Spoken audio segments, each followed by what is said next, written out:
And so, what does tangible progress look like for you when it comes to addressing cost of living concerns in this country? And will there be a barometer such as public mandate letters for Canadians to hold you accountable to? Well, I think the way Canadians will hold account by their experience at the grocery store, when they're paying their electricity bill, when they or their children are looking for a place to live.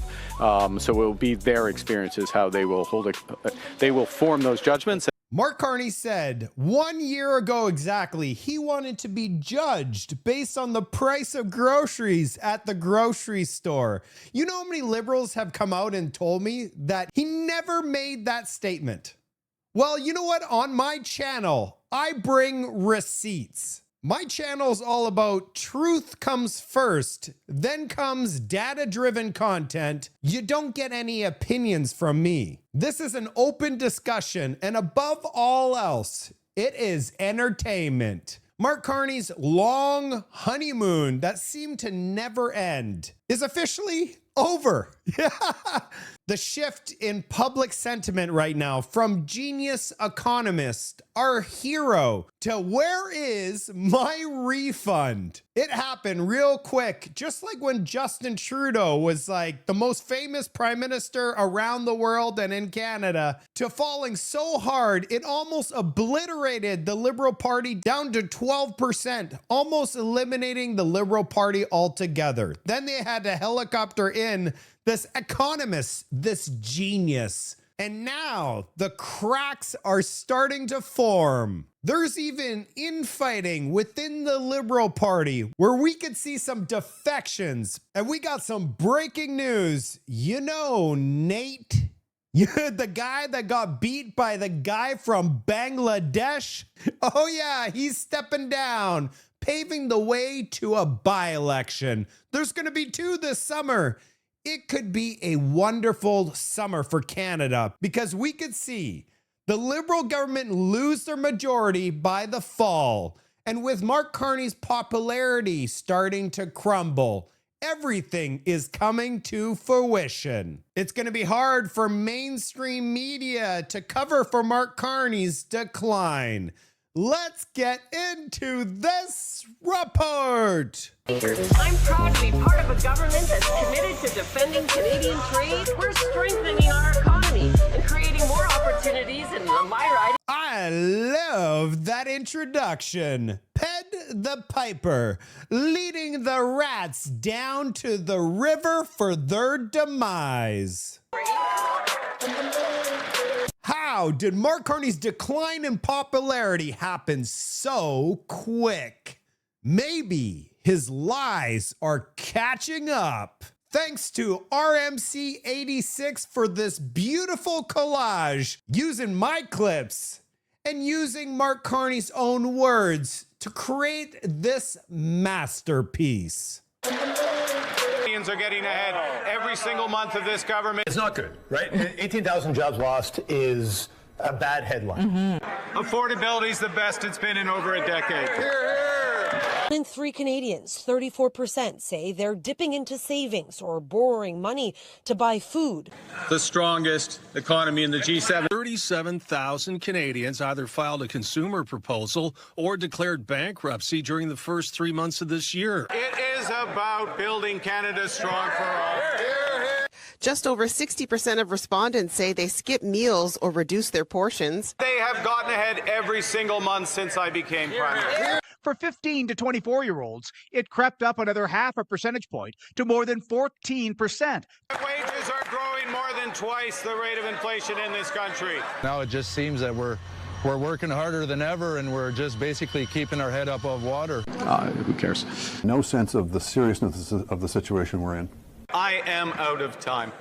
Mark Carney was correct about something. He is out of time.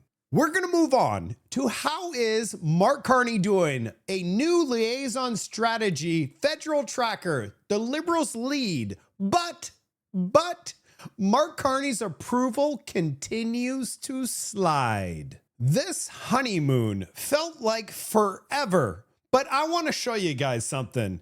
Mark Carney's approval started at 67% when he won as prime minister. But since then, it was going down and down. We can't forget about that Davos speech, which saw his popularity and approval soar.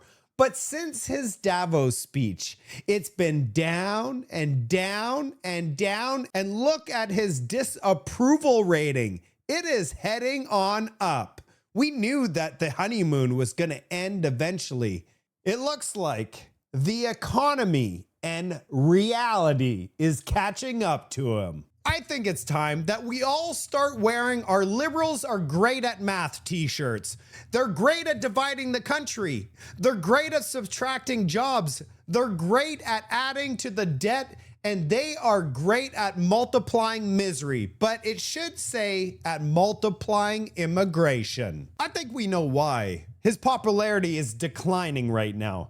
For the last decade, the Liberals have been making life more affordable for you in Canada. 2015 and on, every single year, it's all about making your life more affordable. Can you name one thing today that is more affordable than it was a decade ago? Actually, can you name one thing that's more affordable today than just a month ago? Here's the thing, Mark Carney's entire brand was built on one single thing. He is the expert economist, the math magician, the guy that knows how to count. It's been a year, and things are worse today than ever before.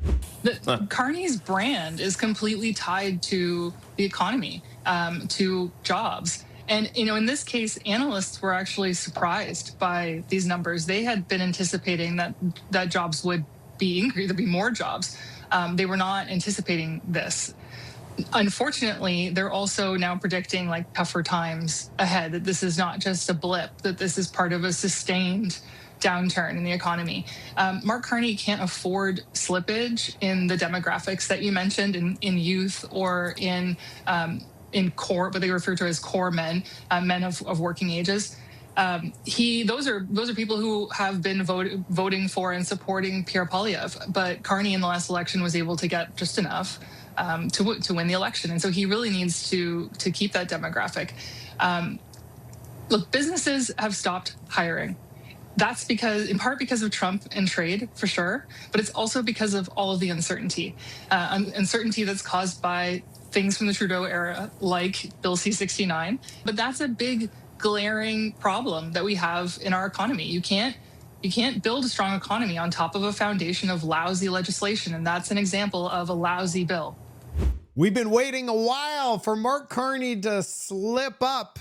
Mark Carney's currently in a jammer right now because all of Trudeau-era's anti-energy policies is what's preventing Canada from flourishing. Canadians are losing patience with this government because they said they would be moving at unimaginable speeds, and we lost 113,000 full-time jobs in only 3 months. The economy's starting to roll over, and now that Mark Carney has his majority, his time is running out. Mark Carney's also got a big problem with his values. He wrote a book called Values, and inside that book, he said that 50% of Canada's oil will remain in the ground. He was also the architect of the carbon pricing system, and all of his net worth is tied up to the green transition. And if he does decide to reverse all of these anti-energy policies, it sounds like he signed a deal with Alberta and Danielle Smith. We're going to find out on Friday what exactly he signed. But if he reversed some of his policies, there's going to be a lot of MPs that are going to either resign, step down. He's going to have a problem within the Liberal government.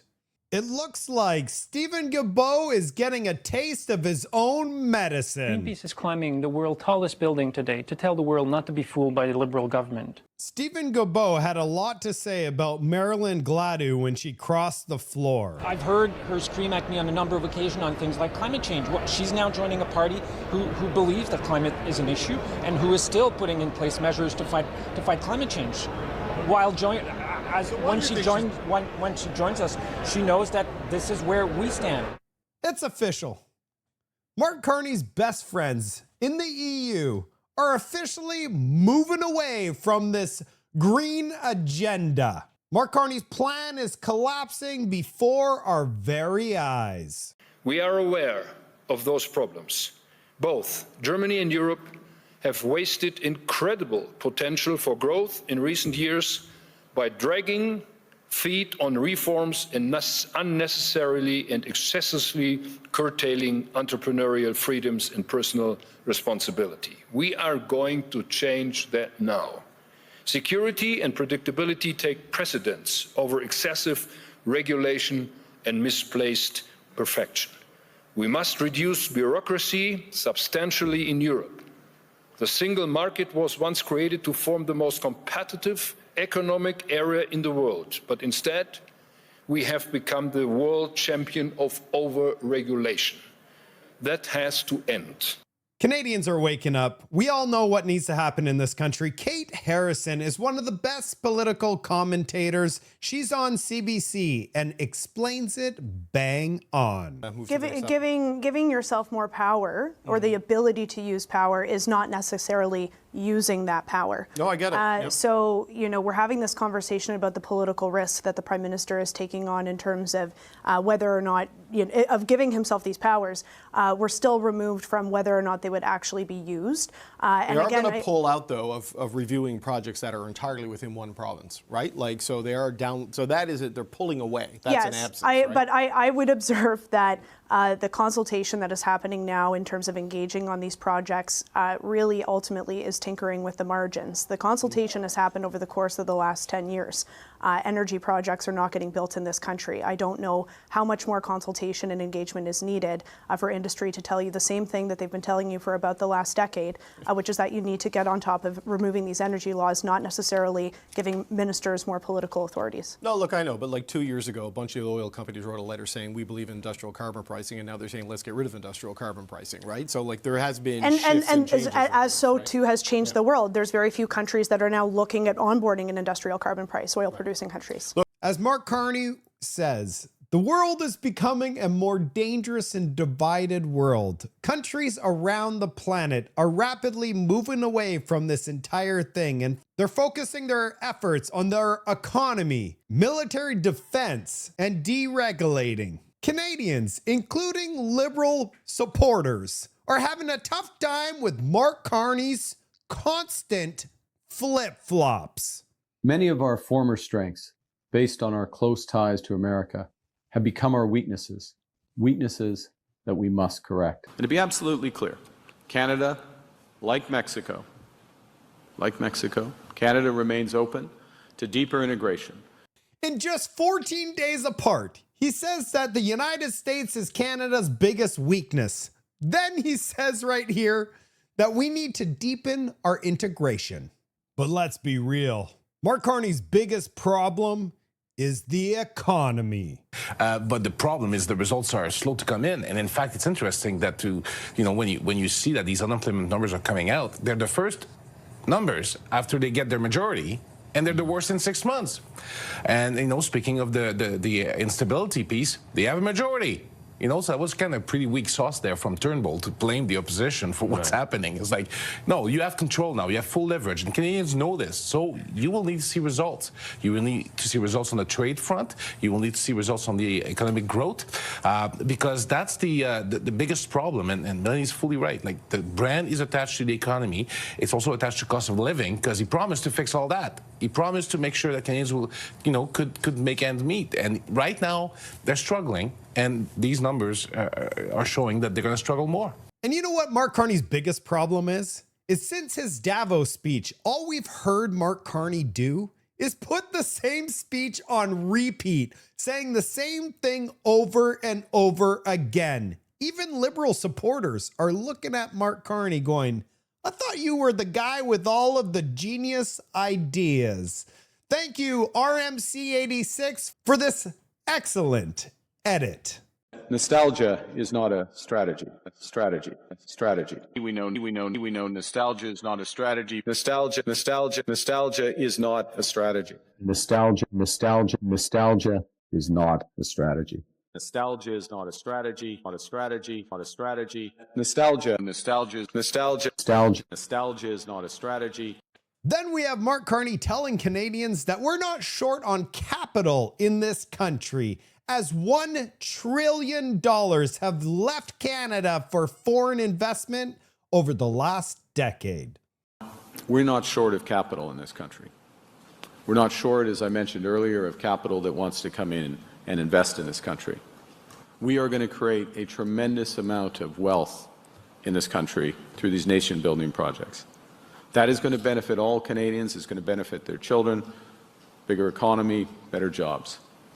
But we also think that Canadians should have a direct access to the wealth that's created. So when those ports get built, we're going to move on to Nate Erskine-Smith. Breaking news.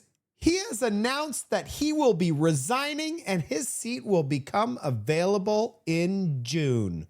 There is a guy upstairs.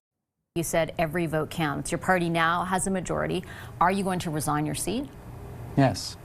Yes. I said what I said, and I'm going to stand by what I said. I'm going to do what I said I was going to do. I've talked to the Prime Minister's office. I've been in fairly regular touch. They asked me to stay on, so I stayed on. I mean, you can say I'm not a team player, but I put myself through a lot, in some cases, quite a lot of criticism in order to make sure we supported a really tough parliamentary minority. We're in an easier space now, and the last conversation I had with the Prime Minister's office was, you know, I'll give a farewell speech in June, and I'll resign over the summer, and they'll have enough time in an orderly way, hopefully have a nomination, and I know their nomination will be well run. You said every vote counts. So as I wrote here, I respect his decision. It also shows that Mark Carney's majority is not secured. There's more MPs ready to leave the Liberal Party. This is the biggest news that we've heard this year. Great news, Canada. Robert Fife, best known for calling Pierre Poilievre a dick, live on CBC. I think your leader's a dick. And we, really, and we think he is, you know, I'm sorry, but that's what they're telling me. All right. I'm going to have some ombudsman's paperwork to fill out before I go home tonight, I think. But yeah. Has announced that he's retiring as a journalist. Today just keeps on getting better and better. And right on cue, as Mark Carney's popularity falls off a cliff and our economy is doing just the same, CTV comes out with a hit piece on Pierre Poilievre. As soon as the heat is on the Liberal government, they always come out with a hit piece. Even people that are not Pierre Poilievre fans, like Jeffrey Rath here, says, I'm no fan of Pierre Poilievre, but listening to a bunch of smug leftists, elitists writing his political obituary is a little bit nauseating. A lot of panels, Fancy, but like, what do you do if you're Pierre Poilievre again? And this is the thing you said a month ago in your speeches that was kind of, by some people, criticized at the time. And obviously it's two different people delivering the message, but it is essentially the same thing. I guess he could try to sue Carney for plagiarism, but it didn't work last year, Vashi, when the Liberals ripped off the Tory manifesto. And so many things that the Prime Minister has done successfully are things that he cribbed from the poor, embattled Conservative leader. I don't know what Poilievre does. If I'm him, I'm thinking my biggest priority right now is holding on to the job that I have, not the job that I want, because this time next year, will he still be the Conservative leader? I don't know. I'm not sure I'd take that bet if I had Tom's 25 cents. And Tom, what do you think about that? No. I think that his chances of staying on as leader until the next election are slim. Just talking with people who are Conservatives, some of whom worked for him, tried to help get him elected leader, they've come with regret to the conclusion that Pierre Poilievre is not going to be the Prime Minister of Canada.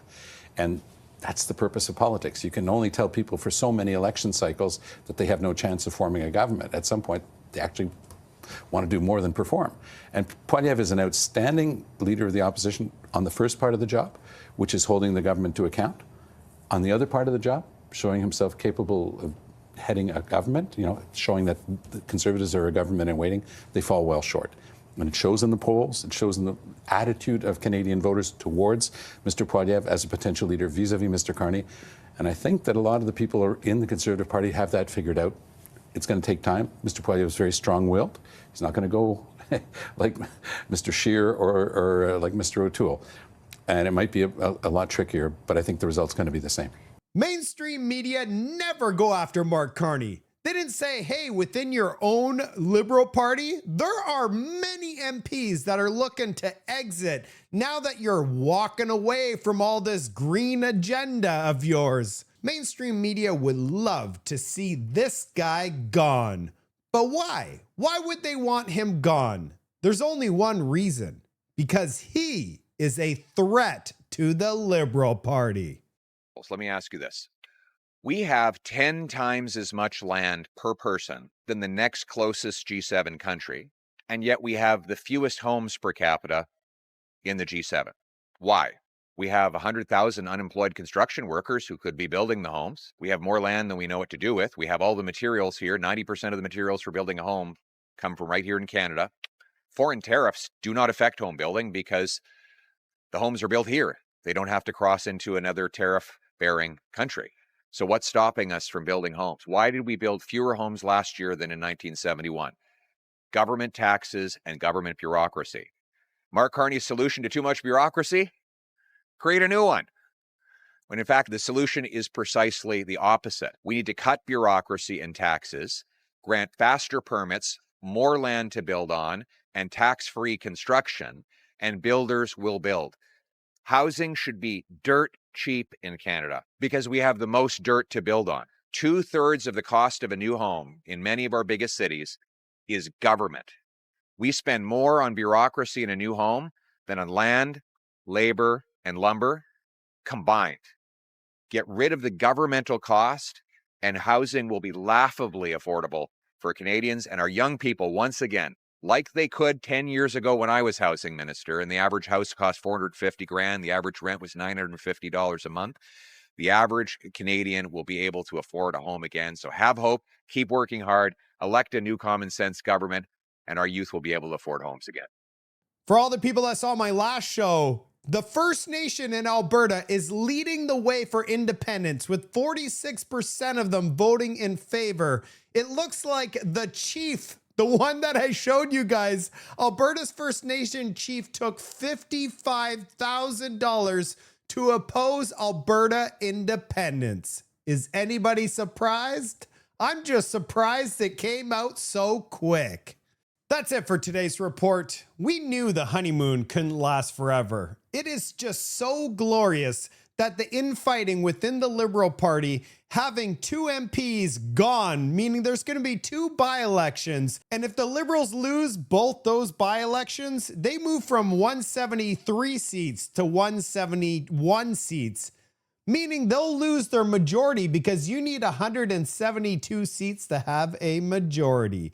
Change is coming in this country. Canadians are waking up. It's time to get back to common sense. God keep our land glorious and free. I'll see you on the next report. I'm proud to be part of a government that's committed to defending Canadian trade. We're strengthening our economy and creating more opportunities in my riding.